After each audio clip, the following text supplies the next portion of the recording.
Salam pengamanan. Saya Dodi Hidayat, Manajer Divisi Pembinaan PT Nusantara Satria Agung.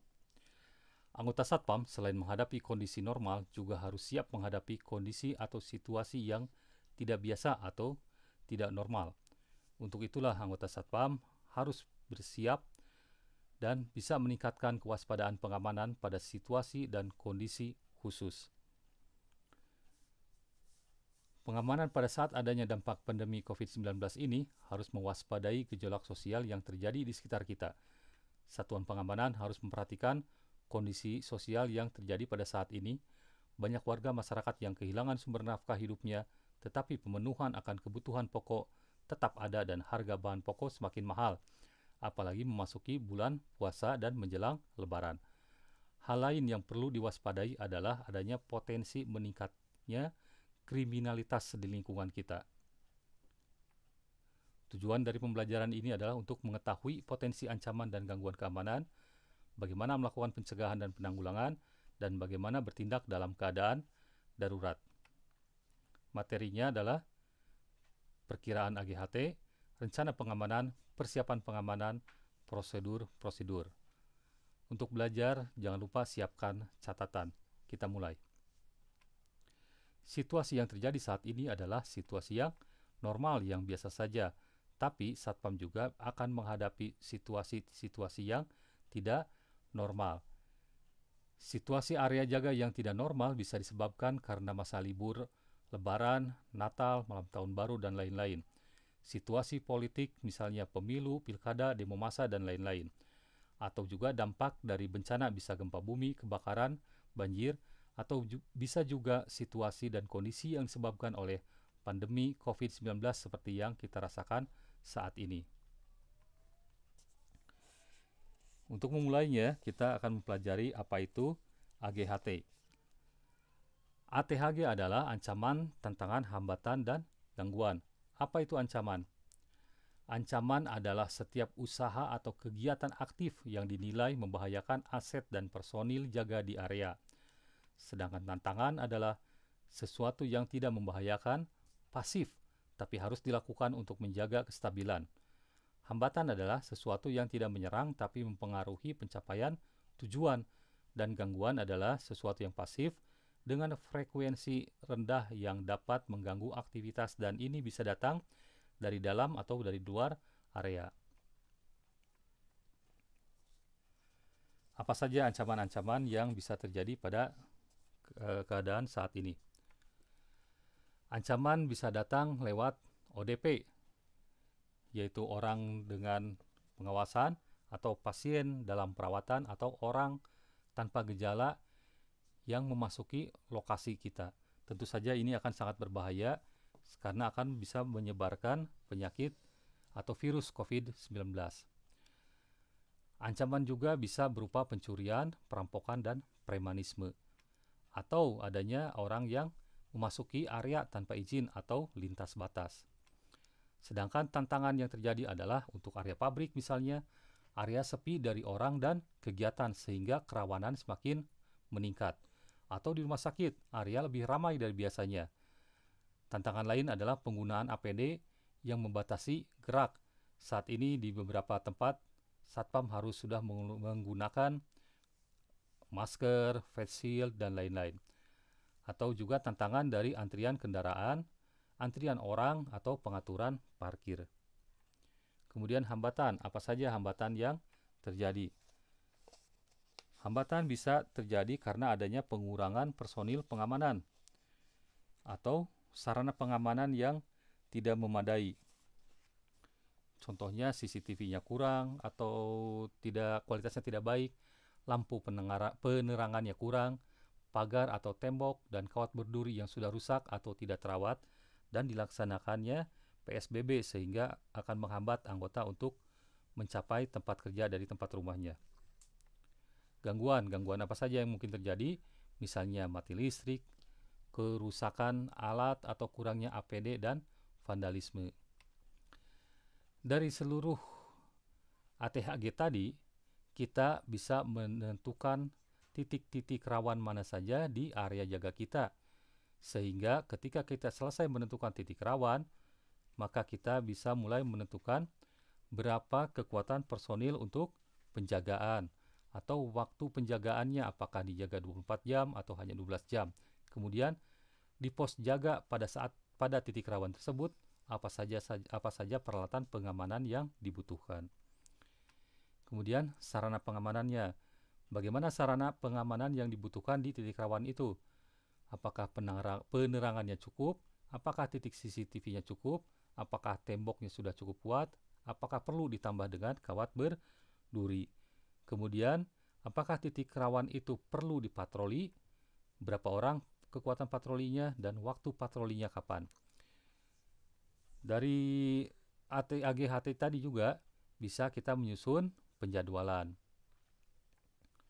Penjadwalan yang biasa kita lakukan adalah seperti ini: pagi-pagi, malam-malam, dan libur-libur. Kendalanya, apabila di hari contohnya H1, anggota atas nama A tidak bisa masuk kerja pagi, maka tidak ada yang bisa backup atau handle, karena anggota yang libur yaitu anggota E dan anggota F itu baru turun jaga malam, sehingga dia tidak bisa lanjut untuk backup pagi. Kendala lain adalah misalnya contoh apabila di hari H4 dibutuhkan perkuatan atau penambahan jaga malam karena ada kerawanan, maka anggota C dan D yang sedang libur itu tidak bisa melakukan perkuatan di malam hari karena mereka besok paginya harus masuk pagi. Dengan jadwal seperti ini, maka ada kendala yang harus diperbaiki. Perbaikinya bisa dengan cara merubah jadwalnya. Jadwal bisa dirubah menjadi seperti ini. Dengan merubah jadwal seperti ini, dengan pengaturan pola jadwal seperti ini, akan didapat beberapa kelebihan, yaitu setiap hari ada anggota yang libur hari pertama dan hari kedua, sehingga bisa backup apabila ada kekosongan atau butuh perkuatan di shift pagi dan shift malam. Contohnya ini, apabila selalu ada dua yang libur pertama dan libur kedua. Setiap shift malam ada anggota baru jaga malam pertama, sehingga lebih fresh dibandingkan apabila kedua anggota jaganya jaga malam hari kedua, sehingga mereka akan lebih merasa letih. Ini contohnya, misalnya ada yang hari malam pertama dan ada yang malam kedua. Kemudian kelebihannya yaitu setiap danru bisa mengenal seluruh anggota, tidak terpaku pada grupnya saja. Dengan penjadwalan seperti ini, maka akan ada perputaran dari anggota A, B, C, D, dan F ini. Seluruh anggota bisa saling mengenal karena akan saling bertemu di shift jaga. Hal ini bisa meningkatkan semangat kesatuan. Dan kelebihan yang lainnya adalah alur informasi, situasi, dan kondisi keamanan area tidak akan terputus karena ada anggota yang bertugas di pagi atau malam sebelumnya. Kemudian untuk rencana pengamanan dibutuhkan juga pemeriksaan peralatan. Pastikan peralatan pengamanan dan peralatan pendukung lainnya dalam keadaan baik dan siap digunakan untuk sewaktu-waktu. Contohnya peralatan untuk siaga COVID-19. Pastikan termometer tembak berfungsi dan dikalibrasi.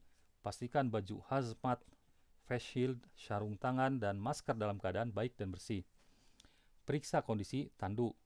Pastikan alat penyemprot disinfektan atau antiseptik siap digunakan dan persediaannya pun mencukupi. Kemudian peralatan keadaan darurat. Pastikan apar dan hidran siap digunakan. Uji nyala alarm kebakaran. Uji fungsi untuk smoke detector. Kemudian peralatan pengamanan. Pastikan CCTV dan monitor CCTV berjalan dengan baik. Pastikan deteksi gerak berfungsi dengan baik. Pastikan walkthrough metal detector dan handheld metal detector berfungsi dengan baik.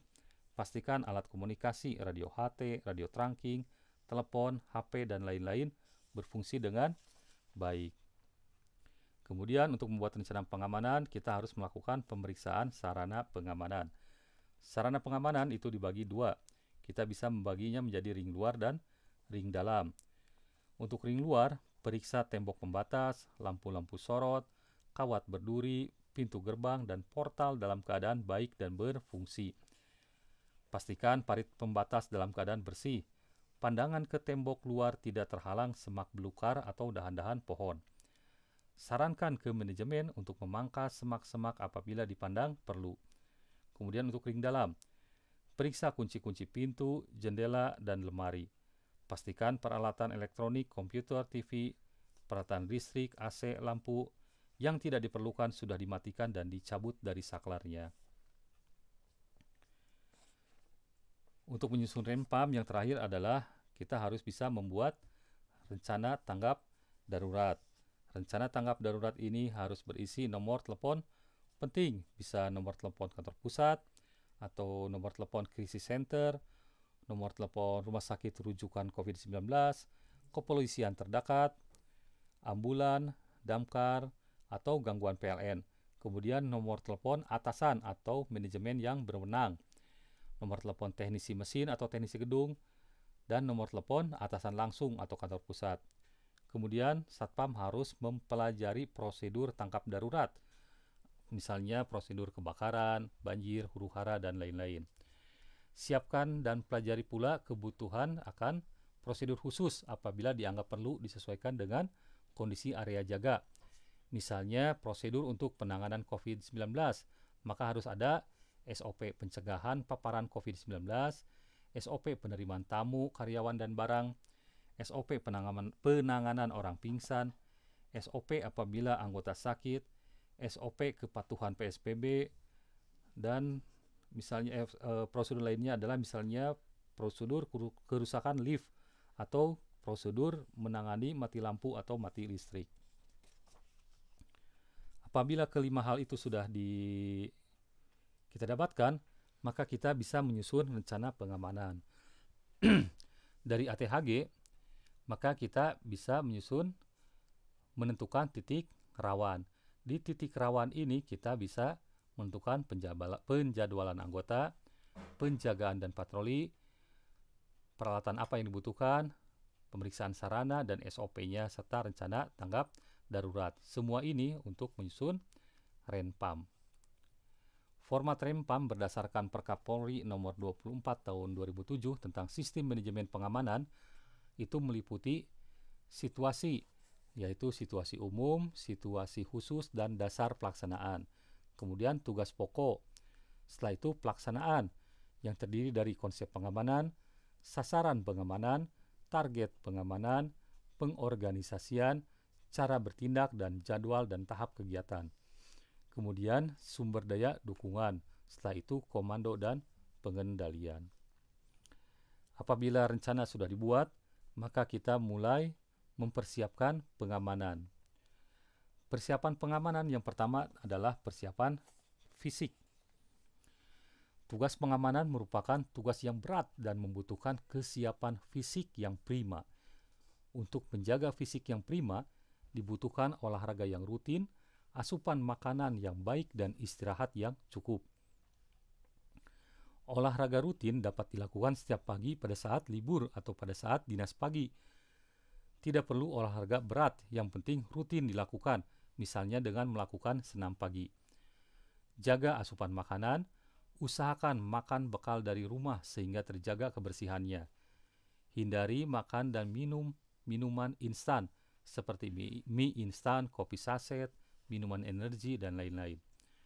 Usahakan waktu untuk istirahat digunakan benar-benar untuk istirahat, sehingga tubuh dapat cukup istirahat dan dapat berjaga siang dan malam dengan kondisi yang prima. Kemudian persiapan mental. Hati dan pikiran kita untuk bekerja harus siap. Siapkan mental untuk meninggalkan anak dan istri karena kita harus bertugas saat yang lain berlibur. Berikan pengertian dan pemahaman kepada anak dan istri bahwa tanggung jawab seorang satpam adalah menjaga area agar aman dan tertib, apalagi di saat krisis dampak COVID-19 seperti sekarang ini. Sudah menjadi risiko profesi untuk lebih mengedepankan keamanan area jaga daripada kepentingan pribadi. Fahami bahwa tugas menjaga keamanan adalah tugas yang mulia. Selalu niatkan bertugas untuk beribadah, banyak berdoa, dan memohon perlindungan pada Tuhan Yang Maha Esa. Sikap yang kedua adalah sikap open. Sikap open adalah sikap peduli kita pada perusahaan dan keamanan lingkungan perusahaan yang kita jaga. Tidak mungkin seorang anggota Satpam bisa bekerja dengan baik kalau dianya sendiri tidak peduli dengan situasi dan kondisi area dan profesinya. Sikap selanjutnya adalah sikap waspada. Bersikap waspada berarti bersikap hati-hati, berjaga-jaga, atau bersiap siaga. Seorang anggota Satpam harus selalu memelihara perasaan was-was dalam hatinya. Was-was apabila tidak patroli, maka akan ada sesuatu yang terjadi. Was-was apabila tidak siaga, maka akan ada pencuri. Was-was apabila tidak diperiksa, maka akan terjadi kecelakaan. Selain itu, terdapat larangan-larangan yang tidak boleh dilakukan. Contohnya adalah tidak menggunakan APD, absen atau tidak masuk tanpa alasan penting yang bisa dipertanggungjawabkan, mematikan HP pada saat libur, meninggalkan pos jaga, menggunakan seragam tidak lengkap, tidur pada saat jaga, tidak melaksanakan prosedur patroli, memposting dan menyebarkan berita yang tidak bisa dipastikan kebenarannya atau berita hoax, posting atau berkomentar yang rasis atau memojokkan, menuduh, menjelekan pemerintah atau tokoh tertentu. Apabila kita sudah mempersiapkan fisik dan mental, maka kita bisa mulai mempelajari tentang prosedur patroli dan prosedur jaga malam. Untuk prosedur patroli, kita bisa lihat di video berikut. Patroli dilaksanakan untuk memeriksa dan meyakinkan seluruh personil dan aset perusahaan serta area dalam keadaan aman dan memastikan bahwa ketertiban dapat dijaga. Tuliskan jam keberangkatan. Bawalah alat komunikasi.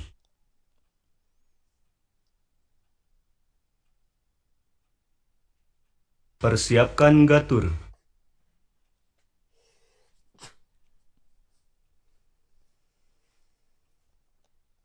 Persiapkan checklist patroli.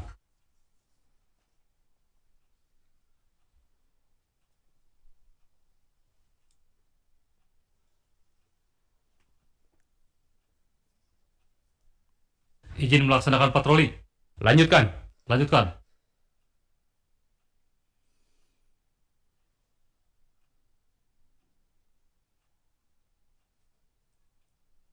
Periksa dengan seksama kunci dan keadaan kendaraan. Apabila ada penemuan, segera catat di checklist patroli.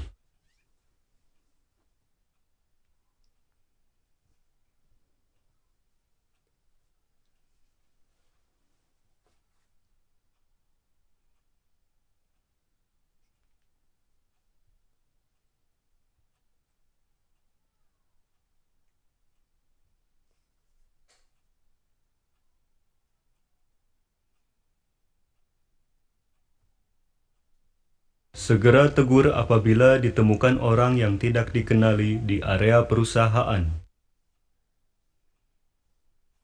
Selamat siang, maaf Bapak sedang ada keperluan apa di sini?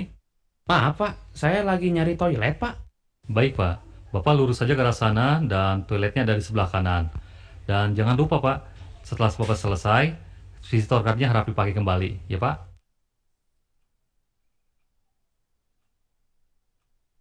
Pastikan dinding pembatas dan kawat berduri dalam keadaan baik.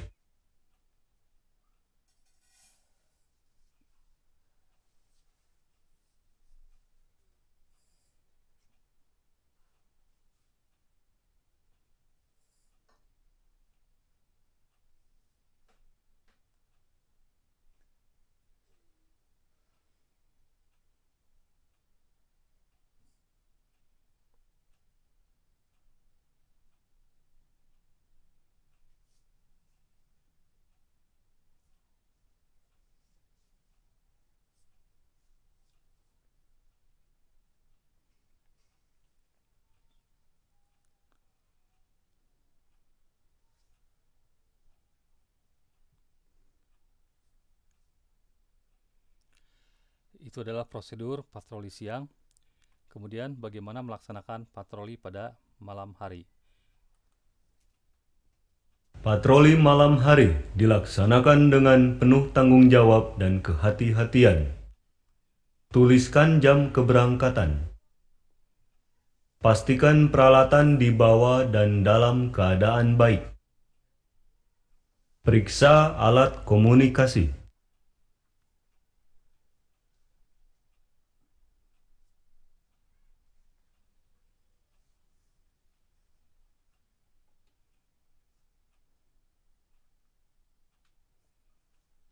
Periksa lampu senter.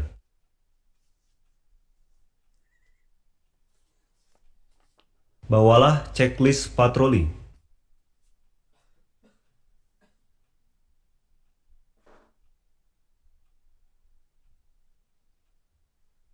Izin melaksanakan patroli.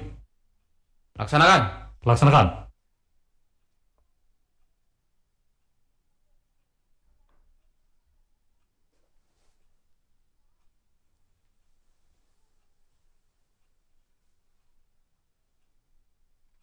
Pastikan pintu-pintu dan jendela yang harus terkunci dalam keadaan terkunci.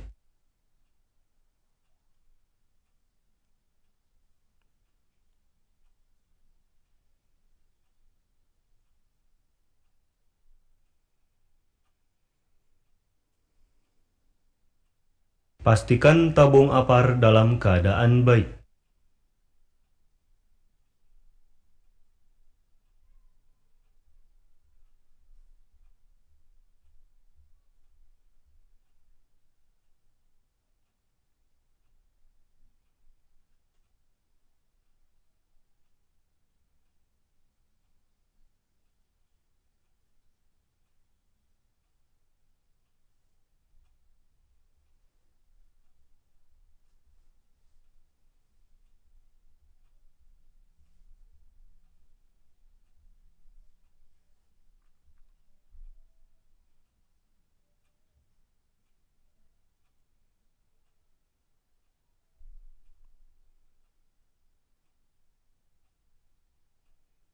Apabila menemukan karyawan yang sedang lembur, tegurlah dan tanyakan keperluannya dengan Mohon maaf, sopan. kalau mau pulang, Ibu dimohon untuk memberitahukan ke pos jaga.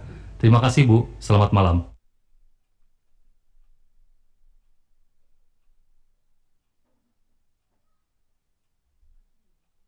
Apabila menemukan peralatan dan lampu yang seharusnya mati dalam keadaan menyala, segera matikan.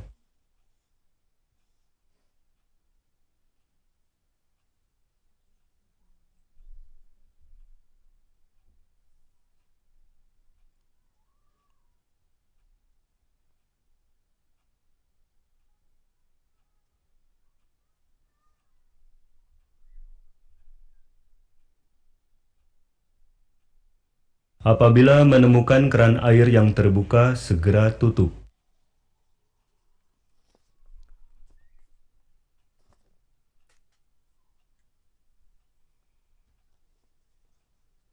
Periksa sekeliling tembok pembatas dengan teliti.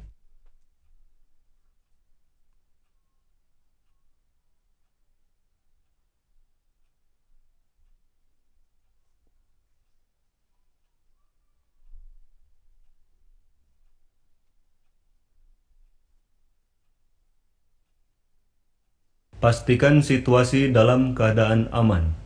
Laporkan posisi dan situasi secara berkala ke pos jaga.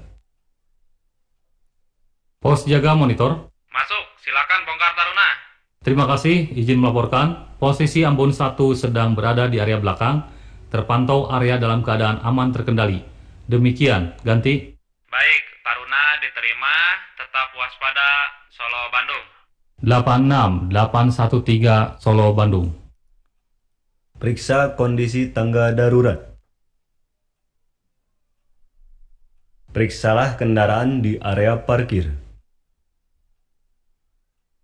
Apabila menemukan kendaraan yang tidak terkunci, segera catat di checklist patroli.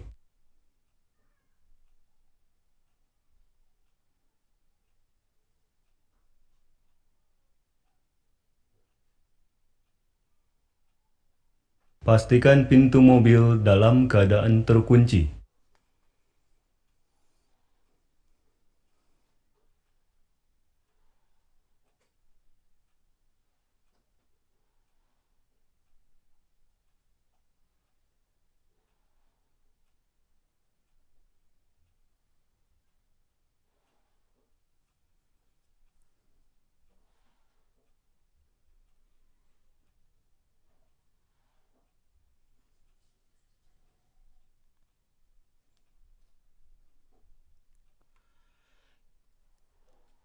Jaga malam.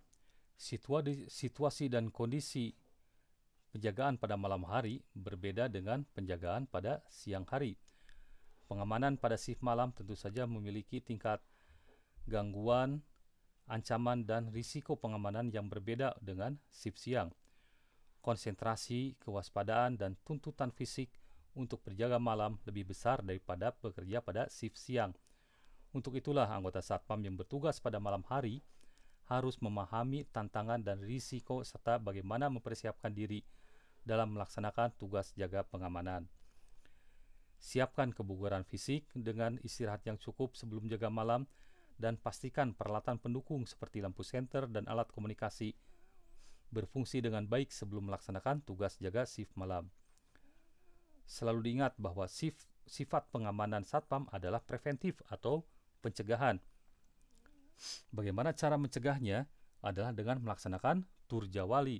Tur jawali tidak akan bisa dilaksanakan kalau anggota Satpam tidak fokus bekerja dan terganggu oleh hal-hal lain yang tidak perlu seperti memainkan HP dan menonton TV.